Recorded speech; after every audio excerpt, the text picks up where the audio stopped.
Comment on peut dire aux femmes aujourd'hui allez porter plainte alors que le propre ministre de l'Intérieur est visé pour une plainte, pour viol? Bonjour, je m'appelle Laura Jovigno, je suis militante féministe au collectif Nous Toutes, qui est un collectif qui lutte contre les violences sexistes et sexuelles. Pour nous, ça a été une colère monstre en fait. Moi, à titre personnel, j'ai d'abord été sidérée par cette décision et ensuite j'ai été extrêmement en colère. Et c'est la raison pour laquelle on a organisé une action le lendemain sur le parvis de l'église de la Madeleine en réaction à la nomination de Gérald Darmanin au poste de ministre de l'Intérieur. Gérald Darmanin qui est aussi accusé de viol.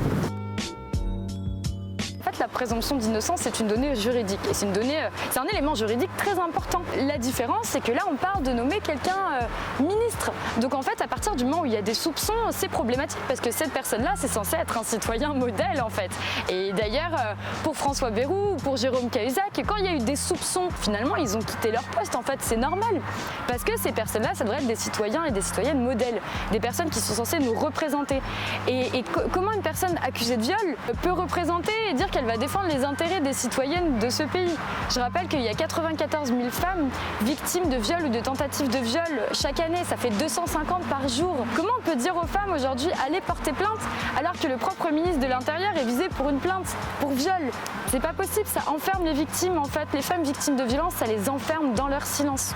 Et je parle de ces accusations de viol, mais je pourrais aussi parler des propos homophobes qu'il y a eu il y a quelques années sur Twitter, où il s'opposait ouvertement au mariage pour les couples homosexuels. En fait, cette décision, cette nomination, c'est la traduction même de la culture du viol. En fait, c'est banaliser les violences, c'est légitimer ces hommes-là et insulter en fait la parole des femmes victimes de violences. C'est dire à ces femmes, en fait, on ne vous écoute pas.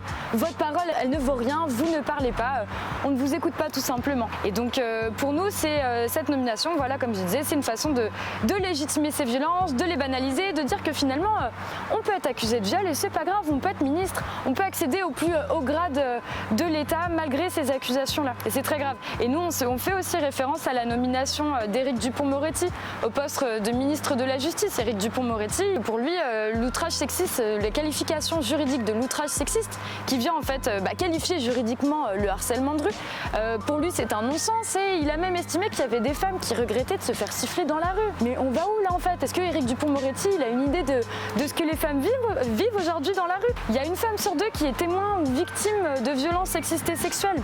Et donc pour nous, cette nomination, c'est une honte aussi. On n'attend pas de cette personne qu'elle nous rende justice en fait, parce que cette personne, elle nous représente pas en fait. Elle nous représente pas, elle représente pas les 35 millions de citoyennes de ce pays-là. Alors déjà, ça commence par pas nommer des personnes qui sont accusées de viol, qui ont des soupçons de crimes sexuels, de violences sexistes et sexuelles. Comme je le disais, les nommer, c'est les banaliser, c'est dire qu'ils peuvent être accusés et que c'est pas grave, qu'ils vont accéder à ce poste qui est d'ailleurs très stratégique.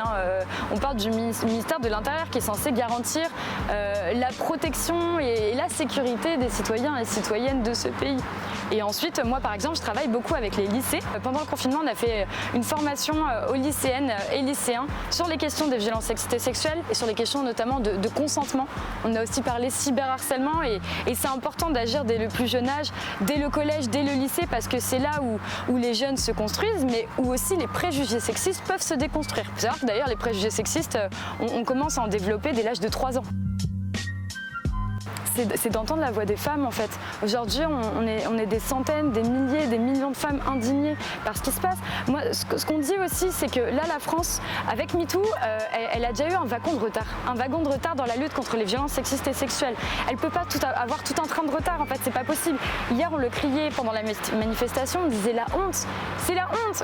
J'ai vu qu'il y avait des articles à l'étranger de cette nomination-là. C'est la honte pour notre pays, c'est la honte pour les 35 millions de citoyennes de ce pays-là. Et là, Macron, il faut qu'il entende la voix des femmes. Et je m'adresse aussi à Marlène Schiappa et à Elisabeth Moreno parce qu'elles sont justement censées défendre cette cause. Et nous, ce qu'on attend d'elles, là, c'est qu'elles prennent position, en fait. Elles peuvent pas rester dans ce gouvernement et ne rien dire. Et je pense que la première action, qui n'est pas qu'une action symbolique, c'est une action qui apporterait énormément pour les femmes de ce pays-là, ce serait de se positionner par rapport à cette nomination. C'est ce qu'on attend d'elles et c'est ce qu'on attend du gouvernement, on attend qu'ils nous écoutent.